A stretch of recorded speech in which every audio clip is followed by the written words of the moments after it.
Gérald Darmanin, né le 11 octobre 1982 à Valenciennes, Nord, est un homme politique français, membre du Rassemblement pour la République, RPR, de l'Union pour un mouvement populaire, UMP, puis des Républicains, LR. Il est élu député en 2012 et maire de Tourcoing en 2014. Après être devenu vice-président du Conseil régional des Hauts-de-France en 2016, il démissionne de l'Assemblée nationale pour cause de cumul des mandats. Il est nommé ministre de l'Action et des Comptes publics dans le gouvernement Édouard Philippe en 2017. Il adhère à La République en marche, LREM, quelques mois plus tard. Après avoir été exclu de LR, ayant abandonné son mandat de maire de Tourcoing au profit de celui de premier adjoint après sa nomination comme ministre, il retrouve brièvement le fauteuil de maire en 2020 et devient dans la foulée ministre de l'Intérieur dans le gouvernement Jean Castex. Situation personnelle, famille et vie privée. Gérald Moussa Darmanin naît le 11 octobre 1982 à Valenciennes, Nord. De religion catholique, il est le fils de Gérard Darmanin, tenancier de bar à Valenciennes, et d'Annie Wakid, femme de ménage ou concierge à la Banque de France. Son grand-père paternel, Rocco Darmanin, est maltais catholique, issu d'une famille de lointaine origine arménienne, avec de possibles origines juives tunisiennes. Son grand-père maternel, Moussa Wakid, né en 1907 en Algérie dans le douar d'Ould Ghalia, ex-commune mixte d'Orléansville dans l'Ouarsenie, était tirailleur algérien, résistant dans les forces françaises de l'intérieur, FFI, en 1944 et harki. Gérald Darmanin est divorcé et sans enfant. Formation: il effectue ses études secondaires au lycée des Francs-Bourgeois, un établissement privé catholique du 4e arrondissement de Paris. Il est diplômé de l'Institut d'études politiques de Lille, 2007. Parcours politique. Début: Gérald Darmanin commence à militer et prend sa carte au Rassemblement pour la République, RPR, à 16 ans. Il est d'abord proche de Jacques Toubon, dont il devient l'assistant parlementaire au Parlement européen au cours de son année d'études à l'étranger. Il intègre la direction des jeunes du RPR. Avec la création de l'Union pour un mouvement populaire, UMP, dont il est particulièrement critique, il est, comme la plupart des anciens dirigeants des jeunes du RPR, évincé de la direction des jeunes populaires au profit des jeunes libéraux en 2003. Gérald Darmanin rejoint Christian Van Est en 2004, après que ce dernier été condamné en première instance, jugement cassé en 2008, pour des propos sur l'homosexualité. Pour Jean-Baptiste Fauré, Darmanin suit Van Est dans la zone grise à la lisière de la droite et de l'extrême droite. En 2005, il lui succède comme délégué de l'OMP dans la 10e circonscription du Nord. D'après l'universitaire Anne-Sophie Petit-Fils, il procède à un travail de sélection implicite des adhérents les plus attachés à la personne du député et, près de 2 ans avant le premier tour des élections législatives de 2007, met en œuvre une stratégie qui s'apparente à une forme de néo-clientélisme, consistant à offrir des biens divisibles et à proposer des interventions personnelles à ses électeurs. Selon la journaliste du Canard enchaîné Anne-Sophie Mercier, Darmanin adopte une position catholique traditionnaliste, tendance intégriste, et une position homophobe. Par l'entremise de Guy de Chergé, il collabore en 2008 au mensuel Politique Magazine, organe de presse de l'Action française royaliste, inspiré de Charles Maurras et lié au mouvement Restauration nationale. Directeur de campagne de Christian Van Est pour les élections législatives de 2007 et les élections municipales de 2008, lors desquels il est élu conseiller municipal. Il préside le groupe UMP et apparenté au conseil municipal de Tourcoing depuis le retrait de ce dernier. Au niveau national, il est conseiller aux affaires juridiques au sein de l'OMP auprès de Xavier Bertrand, alors secrétaire général du parti. Il était le chef de cabinet de David Douillet au secrétariat d'État chargé des Français de l'étranger, puis au ministère des Sports avant d'être nommé directeur de cabinet le 13 avril 2012. Il est élu conseiller régional du Nord, pas, de Calais en mars 2010. Député et élu local. Gérald Darmanin est élu député de la 10e circonscription du Nord le 17 juin 2012. Il crée le lobby cadet Bourbon. Lors de la séance d'élection du président de l'Assemblée nationale, le 26 juin 2012, il est secrétaire de séance, étant un des 6 plus jeunes députés de France. Il est l'un des députés UMP à voter en octobre 2012 contre le pacte budgétaire européen. Le juillet 2012, il appelle la ministre des Sports Valérie Fourniron à interdire le port du voile sur les terrains de football de notre pays, en réponse à la décision prise la veille par la FIFA. Il signe la déclaration de principe du courant, la droite populaire, et soutient la candidature de Xavier Bertrand pour la présidence de l'OMP lors du congrès d'automne 2012 dont il est le coordinateur, avant de se rallier à François Fillon. Après l'appel lancé par des associations de parents à retirer les enfants de l'école pour protester contre l'introduction de contenus inspirés de la dite théorie du genre, il déclare: La théorie du genre est absurdité absolue. Il faut s'y opposer totalement. En mars 2014, il se présente aux élections municipales à Tourcoing.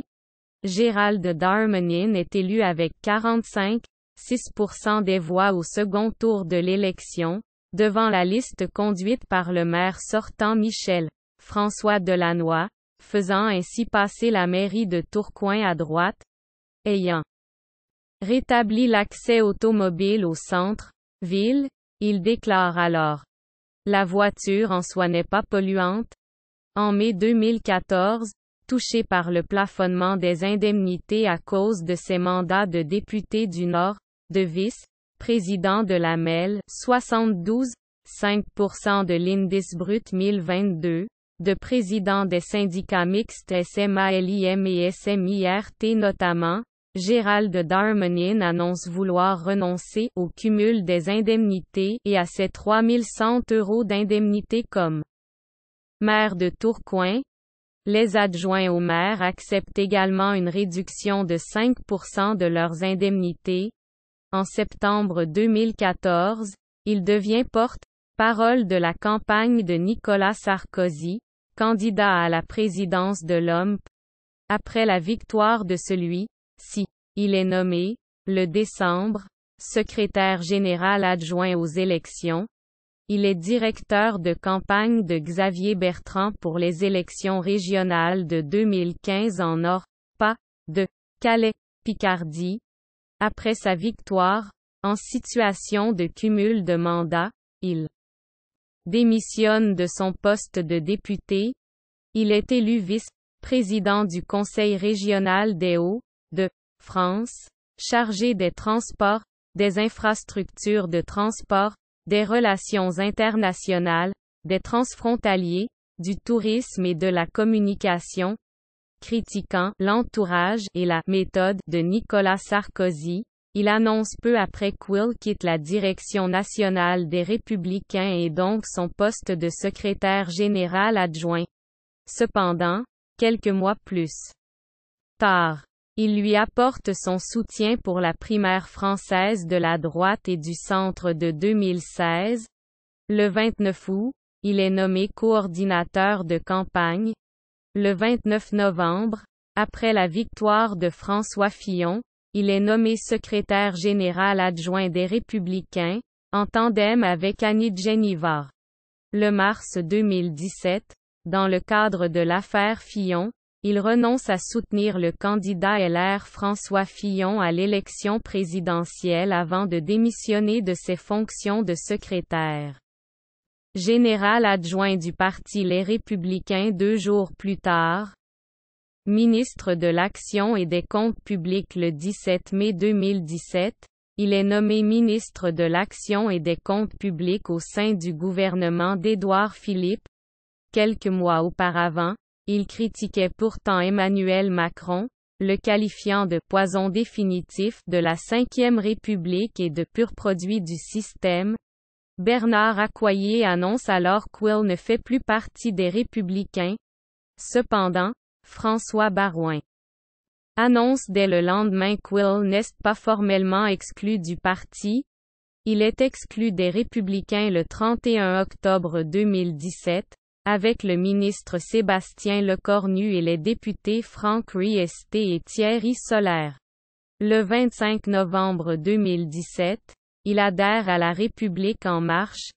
Selon la règle tacite édictée par l'Élysée, un ministre doit démissionner de son mandat de maire dans le mois qui suit sa nomination. Il annonce le août 2017 qu'il quittera son poste de maire le 1er septembre 2017. Ce qu'il fait. Cependant, il reste premier adjoint au maire de Tourcoing. Il porte la réforme du prélèvement de l'impôt à la source, initiée sous le quinquennat précédent et qui entre en vigueur début 2019. Lors du mouvement des Gilets jaunes, il se plaint des additions dans les restaurants parisiens tournant autour de 200 € lorsque vous ne prenez pas de vin, ce qui est perçu comme un élément de déconnexion entre le train de vie des personnalités politiques et le quotidien des Français. Peu après, il déclare que « c'est la peste brune qui manifestait à Paris ». En mars 2019, il annonce devant une assemblée d'étudiants de l'ESSEC la volonté du gouvernement de supprimer la déclaration de revenus annuels pour les personnes dont la situation fiscale n'évolue pas d'une année sur l'autre. Il considère que cela permettra de simplifier la vie des citoyens et de faire des économies. Cette mesure pourrait être mise en place à partir de 2020 ou 2021. Le mars 2019, il indique s'interroger sur la suppression de la taxe sur l'audiovisuel public, ou redevance télévisuelle. Il justifie cette proposition par les difficultés pour adresser cet impôt, alors que la taxe d'habitation sur laquelle il est prélevé est amenée à disparaître. Il précise qu'il proposait cette suppression à Emmanuel Macron et à Édouard Philippe. Alors qu'il est au gouvernement, il se présente comme tête de liste aux élections municipales de 2020 pour redevenir maire de Tourcoing. La liste qu'il conduit l'emporte dès le premier tour avec 69% des suffrages, dans le contexte de la pandémie de Covid-19 et alors que la majorité présidentielle enregistre un résultat d'ensemble défavorable à l'issue de ce tour. Élu maire le 23 mai 2020, il cumule ce mandat avec sa fonction de ministre, contrairement à la pratique instaurée par Lionel Jospin en 1997 et à la promesse faite par l'exécutif avant les élections. Il est autorisé par Emmanuel Macron et Édouard Philippe, alors qu'il envisage de quitter le gouvernement dans le cas contraire. Ministre de l'Intérieur le juillet 2020, il est nommé ministre de l'Intérieur au sein du gouvernement du nouveau Premier ministre, Jean Castex. Il démissionne alors du Conseil régional des Hauts-de-France et, après avoir annoncé qu'il quitterait ses fonctions de maire de Tourcoing le 14 juillet 2020, indique qu'il démissionnera de ce mandat fin août 2020.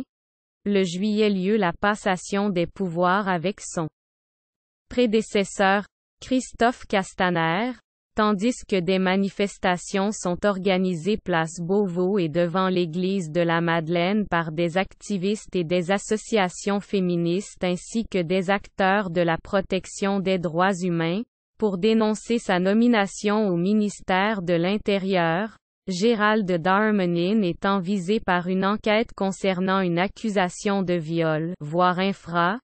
Âgé de 37 ans, il devient le plus jeune ministre de l'Intérieur de la Ve République. Son directeur de cabinet est Pierre de Bousquet de Florian, alors coordonnateur national du renseignement et de la lutte contre le terrorisme sous l'autorité d'Emmanuel Macron qui a souhaité procéder à ce mouvement, selon Le Monde.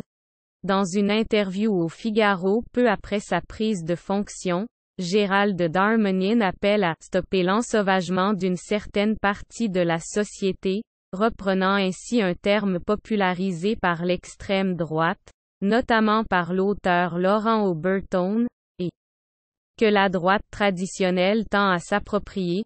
L'usage de ce terme heurte au sein de la classe politique, compris au sein de LREM.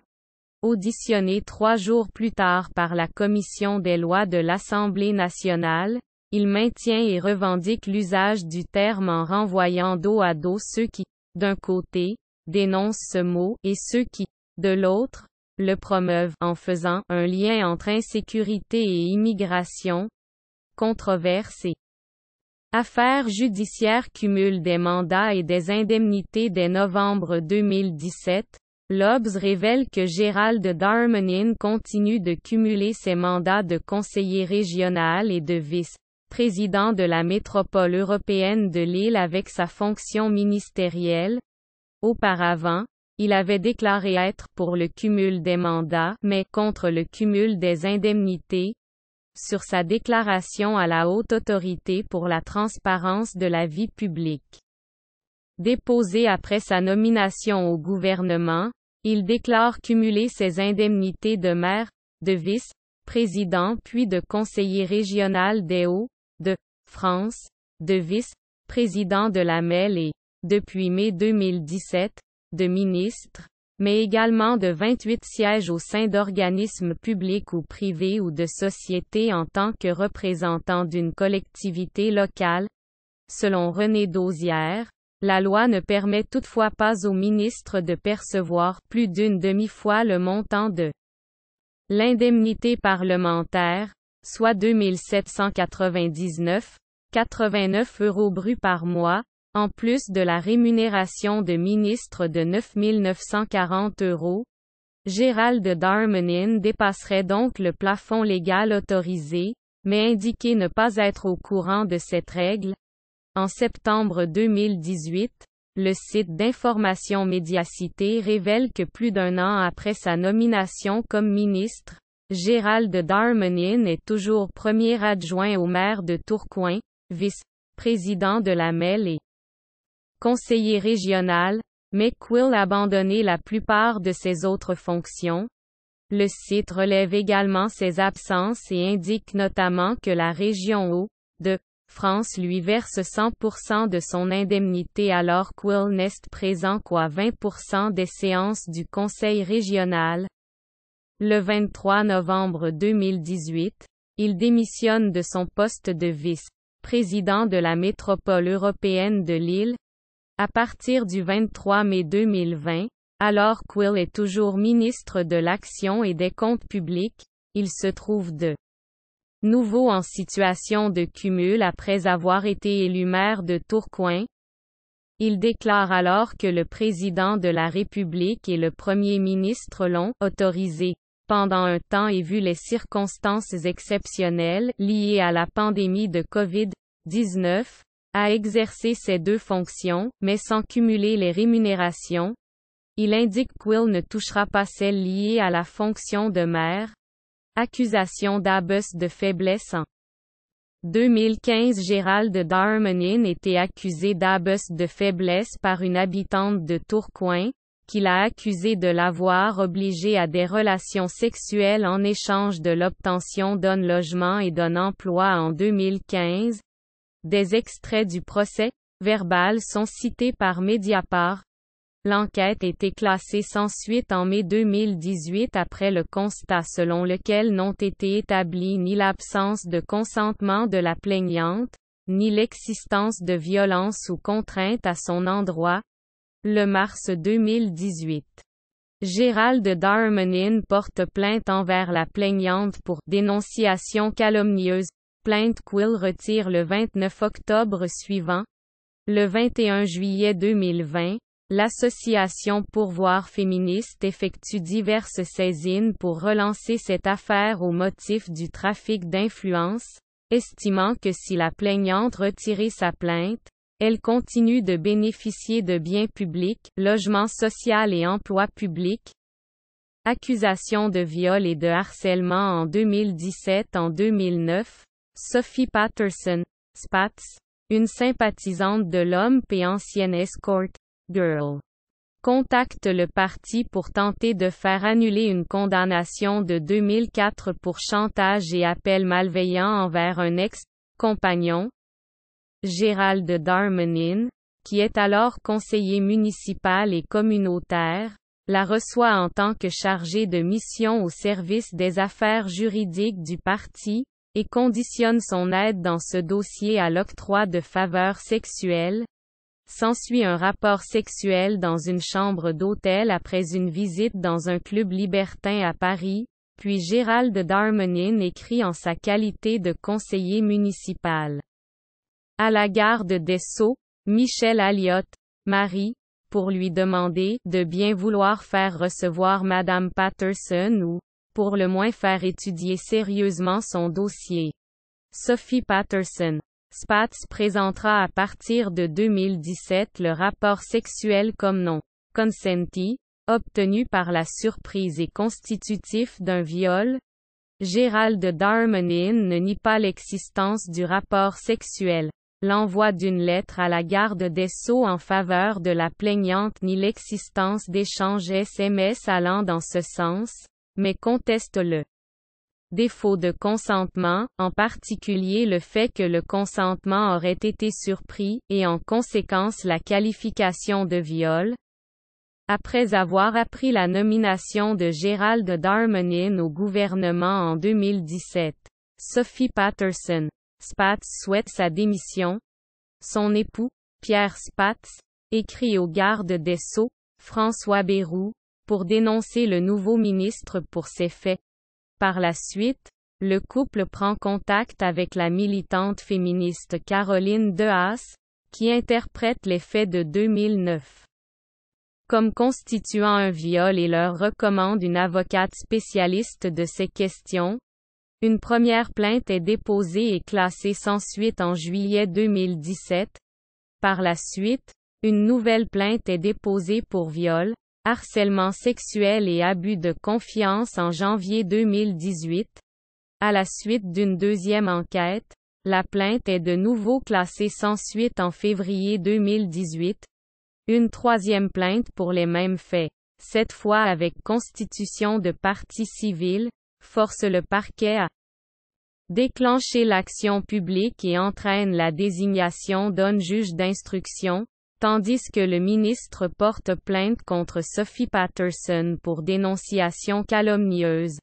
Suivant les réquisitions du parquet, le juge d'instruction prononce en août 2018 une ordonnance de non-lieu à informer, estimant que les faits reprochés ne caractérisaient pas le viol. L'ordonnance précise par ailleurs qu'au-delà de la matérialité des faits, l'infraction requiert également un élément moral. Ainsi, la qualification de viol suppose non seulement un acte sexuel imposé par contrainte, menace, violence ou surprise, mais également que l'auteur ait l'intention, et donc la conscience, d'exercer cette contrainte, menace, violence ou surprise. Au cours de ces procédures, Gérald Darmanin est défendu par l'avocat pénaliste Pierre-Olivier Sur. La plaignante interjette appel du non-lieu, mais est déboutée, la cour d'appel jugeant l'appel hors délai dans une ordonnance rendue en octobre 2018. En novembre 2019, la décision de la cour d'appel est annulée par la Cour de cassation, la notification du non-lieu étant intervenue trop tardivement. Par la suite, le juin 2020, la Cour d'appel de Paris ordonne la reprise des investigations sur l'accusation de viol, harcèlement sexuel et abus de confiance, en se fondant sur un vice dans la procédure ayant abouti à l'ordonnance de non-lieu, sans pour autant qu'il n'y ait de nouveaux éléments dans le dossier. En juillet 2020, la nomination de Gérald Darmanin au ministère de l'Intérieur rencontre une vive opposition des mouvements et de militants féministes, est notamment mis en avant le conflit d'intérêts que constituerait le fait qu'il dirige, comme ministre de l'Intérieur, les services d'enquête chargés d'investiguer la plainte qui le vise. Néanmoins, le cabinet de Gérald Darmanin affirme que celui-ci signait une lettre de départ sur l'instruction le concernant, le jour de sa prise de fonction, et rappelle que si des policiers devaient participer à l'enquête, ils seraient sous l'autorité du juge d'instruction, lequel est indépendant. Une tribune de soutien appelant à la retenue et au respect de la présomption d'innocence est signée par environ 200 élus, dont Xavier Bertrand, tandis qu'une autre appelant à la démission du ministre, à l'initiative du collectif Nous Toutes, l'est par 20 000 jeunes de 13 à 25 ans. Fin juillet 2020, Gérald Darmanin porte plainte après avoir reçu une lettre dans laquelle il est qualifié des « ordures » et de « violeurs ». Selon Le Point, la lettre était trouvée à la fin de la semaine précédente au ministère de l'Intérieur. Publication chronique de l'Ancien Monde. Édition de l'Observatoire, 2017. Détail des mandats et fonctions au gouvernement 2017-2020. Ministre de l'Action et des Comptes publics. Depuis 2020. Ministre de l'Intérieur. À l'Assemblée nationale 2012-2016. Député, élu dans la 10e circonscription du Nord. Au niveau local 2008-2014. Conseiller municipal de Tourcoing. 2008-2012. Conseiller métropolitain de la métropole européenne de Lille. 2010-2014. Conseiller régional du Nord, pas, de Calais. 2014-2017. 2020. Maire de Tourcoing. 2014-2018. Quatrième vice-président de la métropole européenne de Lille. 2016-2020. Conseiller régional des Hauts-de-France. 2016-2017. Deuxième vice-président du Conseil régional des Hauts-de-France. 2017-2020. Premier adjoint au maire de Tourcoing. Autre membre du conseil d'administration de l'Institut d'études politiques de Lille. Depuis 2014. Président de la Semville renouvelée. Depuis 2016. Président du SMIRT. Résultats électoraux. Élections législatives. Élections municipales. Notes et références. Notes.